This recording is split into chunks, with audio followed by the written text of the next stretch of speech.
Mga ka-RG, meron po tayong sukod dumating si Ma'am XX Max LCD papalitan sa iPad niya. Na-try natin kung anong problema.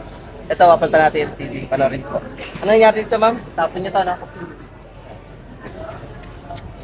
Mga ka-RG, okay na po yung iPhone XX Max ni ma'am. Pinatap po natin ng bagong LCD. Ito po yung may-ari. Thumbs up naman niya, ma. Anong masasabi natin? Thank you. Thank you. Sige.